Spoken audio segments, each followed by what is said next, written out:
is your relationship with time? Are you wired and tired, stressed and overwhelmed, busy and going nowhere? Or just want to scale your business? Welcome to Take Back Time with your host, Penny Zenker. Penny focuses on books, strategies, tools, and tips to help you work smarter and approach your time more strategically. As a result, you can have more energy, focus, and get more done in less time. Be more efficient and effective. Get ready to take back time. Hello, and welcome to Take Back Time. My name is Penny Zenker, and I'm your host. And today we're going to talk about how to position yourself as an expert, how to do that at a faster pace, since we're talking about take back time. How can you do that optimally? And also in that context is how to do it through writing a book, and some specific tips on that with a great guest. Judy Weintraub is here with us, and she is an accomplished entrepreneur, business executive, and attorney, and a best-selling author of The Essentials of Negotiating Effectively. She's also the author of How to Build Successful Business Partnerships. She's the founder of SkillBites, providing book writing and publishing services designed to help authors to get their books written and published easily and quickly, which is what we like. That's what we're all about here. And in addition to SkillBites, Judy runs Weintraub Legal Services, providing dispute resolution services and corporate law services to small business.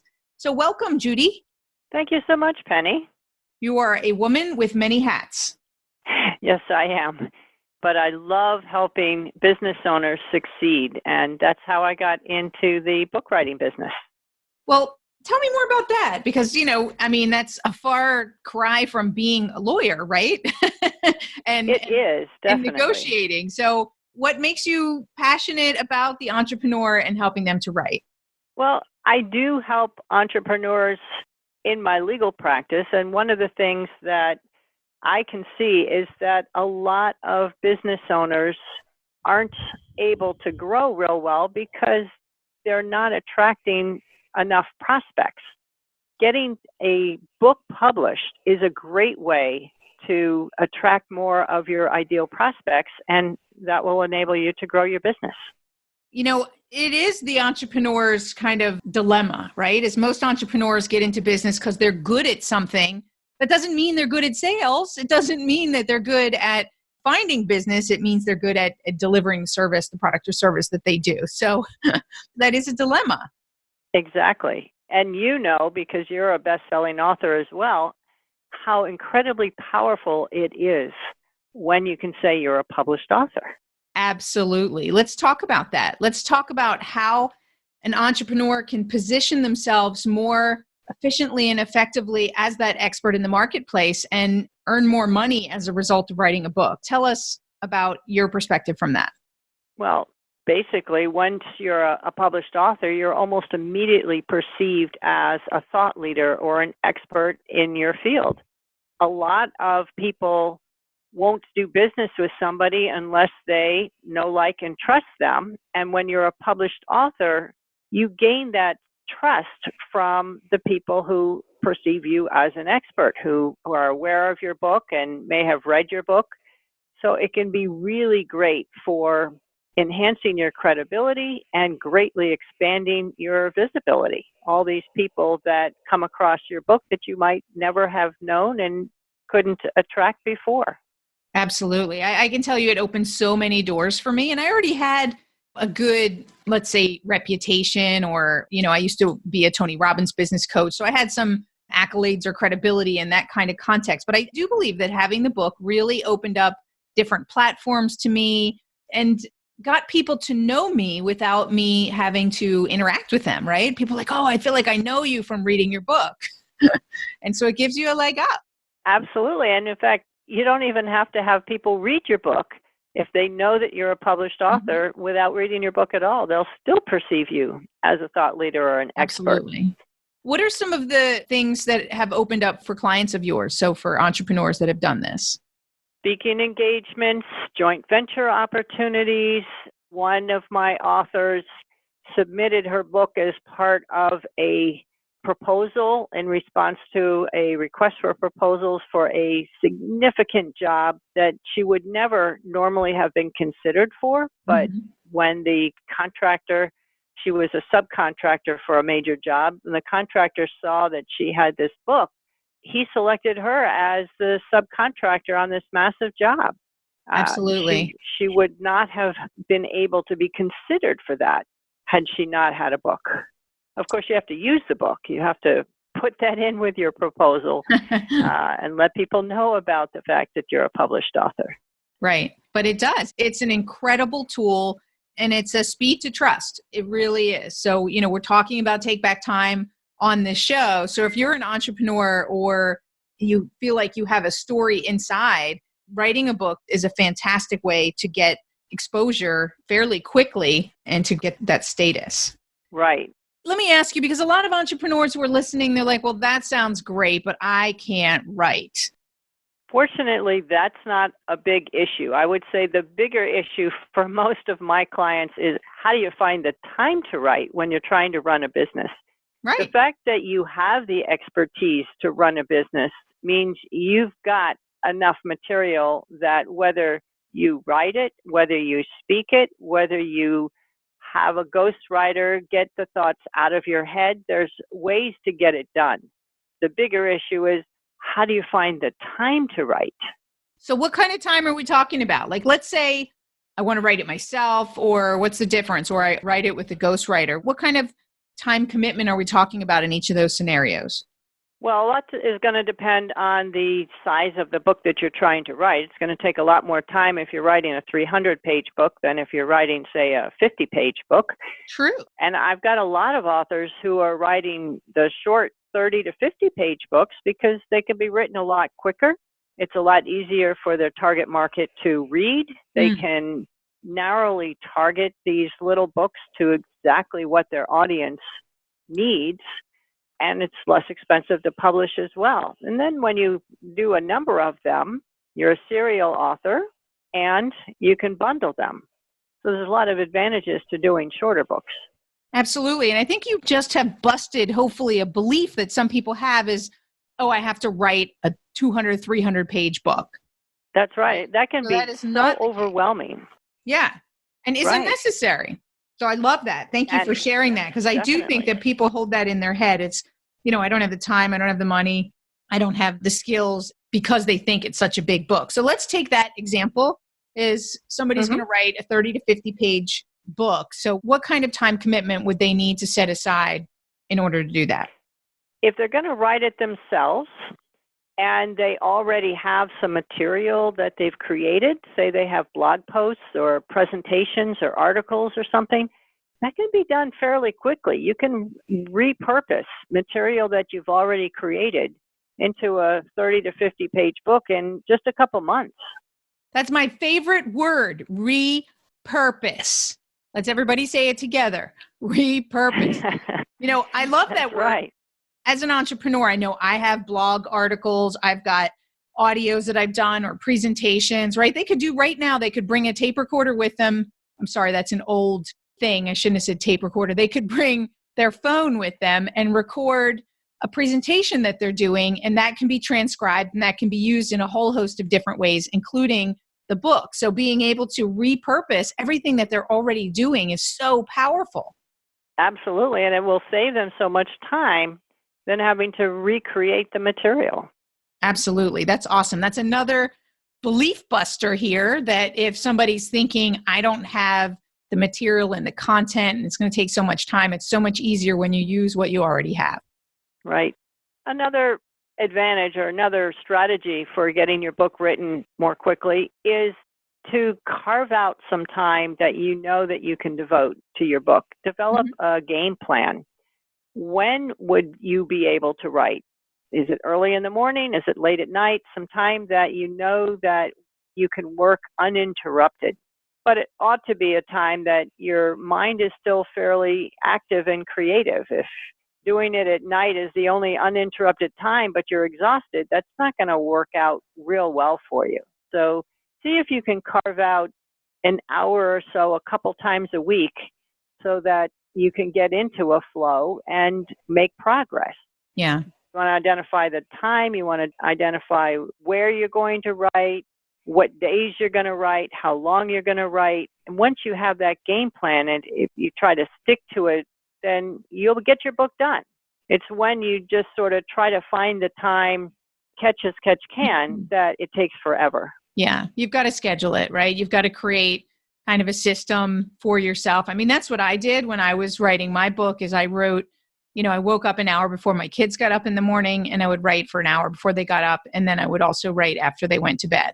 So, everybody's going to be different. Like you said, find the energy, find the place that you're going to be uninterrupted. But that's a really important thing is to plan for that time.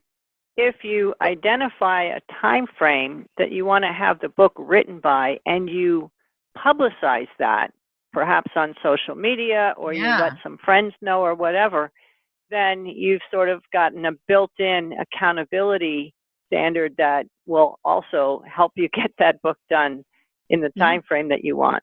Yeah, I love that. I do that too. It's kind of like you hold your feet to your fire, you announce it to everybody on a certain date. So you kind of now you have a responsibility, right? Because you've put it out there. And I think that's a great idea. And it allows you to, work with the end in mind and work your way backwards and create your plan from the end date. I think that's a really smart way to do it. What are some other tips? Go ahead. Yep. I was just going to go into another tip that I find helps most of my clients. Not everybody works well from this, but most people find it much easier to write from an outline than to write on a blank piece of paper or a blank screen. Yeah. I suggest creating an outline of your book, starting with just doing a brain dump of everything that you want to include, and then you can categorize things into the different chapters and the subtopics and write from that. You don't even have to go in order. You can start anywhere where you have a particular mental thought as to what you want to say. Could be in chapter 5 or chapter 9 or whatever. And then just keep writing all the pieces. When it's all done, you can go through and put in transitions and move things around, but you'll get it done that way. Absolutely. Distractions are the enemy of productivity. Go to distractionquiz.com and find out your distraction profile. Are you a time zombie or a hamster? Take this free distraction quiz today to rate your ability to focus on what keeps you from being a wizard. Go to distractionquiz.com.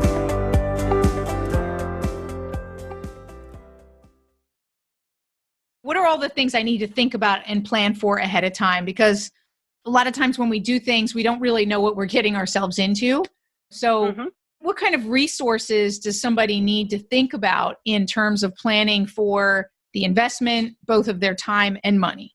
That's a very good question, because if you don't have an overview of what's at stake in going into this project, you could find that you've spent a lot of time getting your book done, and then you don't have the wherewithal or the desire to go through and get it published, and you've kind of wasted your time. So a critical factor is really knowing what you want to get out of the book and who you're writing it for. If you're going to write a book that isn't going to get you where you want to go, then it's not really worth writing. So know what your objective is and who your target audience is that you want to read the book, because then you'll write a book that will help you get to your objective by helping the target reader that will hopefully come to you for whatever the product or service is that you're trying to sell. Right. You also should be aware of all the things that have to happen to get your book done besides the writing of the book. Yeah. So what are some of those? Because I think most people aren't really aware of that, and I think it'd be helpful for them to know. Sure. Well, number one is you need a good editing job. If this is going to enhance your reputation, then you don't want to put something out there that has got grammatical errors or typos or things like that, right? It's like if you have a resume that's got an error in it, you could be the most qualified person, but it's not going to come across real well. Right. So you've got editing. You've got book layout, which is taking your manuscript and really making it look like a book, putting in things like the copyright page and the table of contents and headers and fonts and margins and all the things that make a book instead of just a paper between two covers. Mm-hmm. Speaking of covers, you've got cover design. That's right. You need to have an attractive front cover. You need to have good information on the back cover because that's what people look at second after they look at the front cover. If your book is thick enough to have a spine, you want to have the title and your name on the spine, and all that requires that you pay attention to the cover specifications of whoever's doing the publishing of your book. And generally, that person that does a cover should be a cover designer because graphic artists and others don't necessarily understand cover design specifications. Absolutely. And you mentioned publishing. So that's a piece in itself too, right? Is either to have somebody do that for you or to understand what needs to happen in order to get that published. Absolutely. You're right. There's the formatting of the book as an ebook and a print book, and there's getting it up on Amazon and other platforms, getting your print copies. Yes, you can do all that yourself. Question is that the most worthwhile expenditure of your time, given that you're trying to run a business? You have to learn how to do it, and if you don't do it right, then it's probably not going to come out well.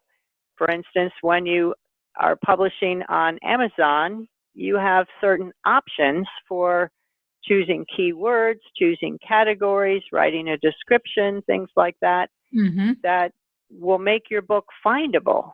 And if you aren't an expert in doing those things and nobody can find your book because you didn't take advantage of those opportunities, then what are you gaining? You mentioned earlier about, knowing your objective, right? So also there's different platforms. Amazon isn't the only platform. And depending on what one's objective is, if they want to be in the bookstore, right, then they want to be on a different platform since Amazon, if you're self-published, then you can't be in a bookstore unless you're with certain publishing platforms. Right. Amazon does offer expanded distribution, which means that bookstores could provide their patrons access to your book.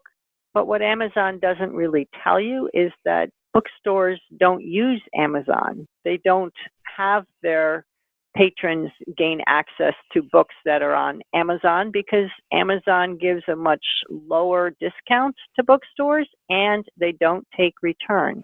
Right. That's the main thing, the returns. That's why when I did my research is that they want you to use platforms that will manage those returns.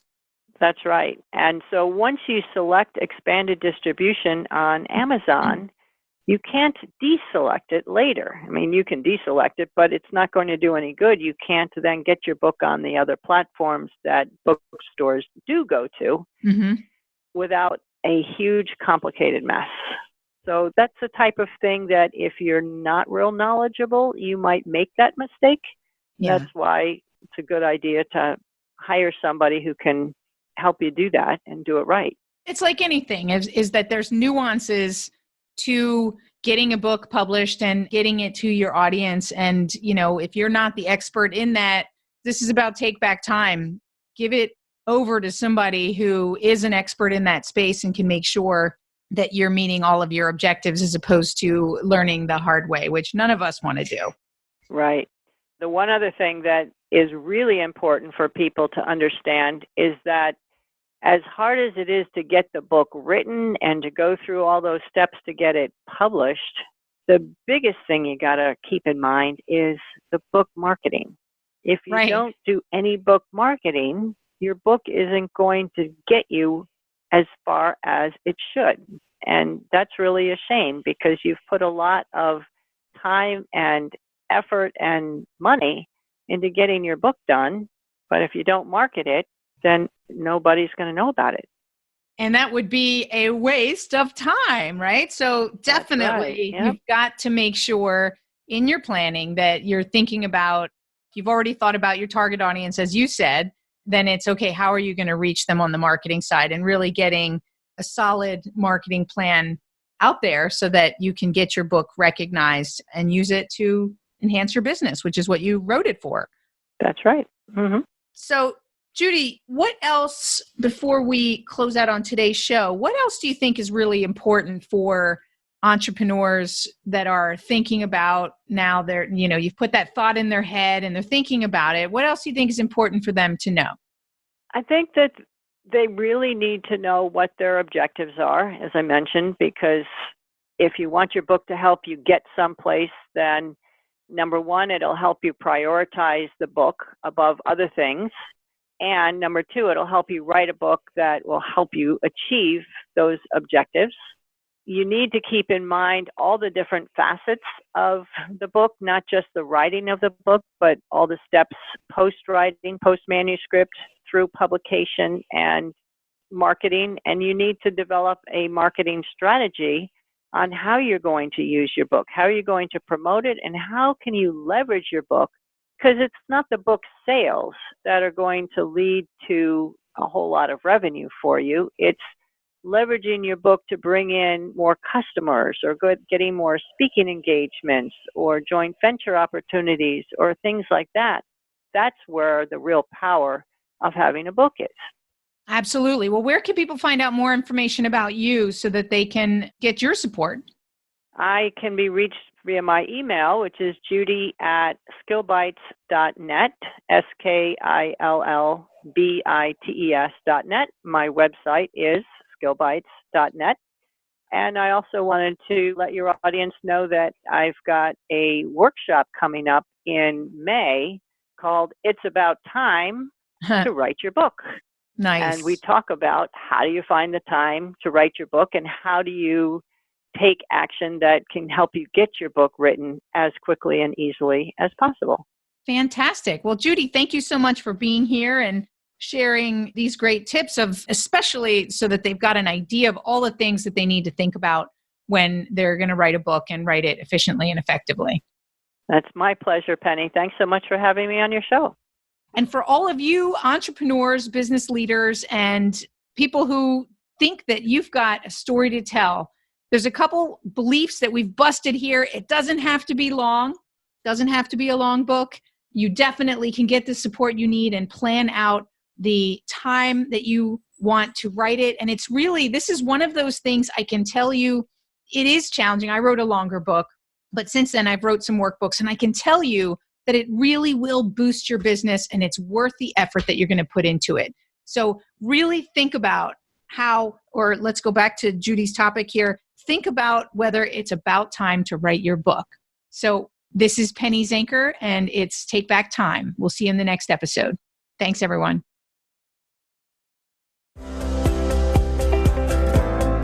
Thank you for listening. Today's topic is another opportunity for you to put the knowledge you learned into practice. Tune in again next week for more strategies that will help you have more energy and focus to get more done in less time, so you can continue to take back time.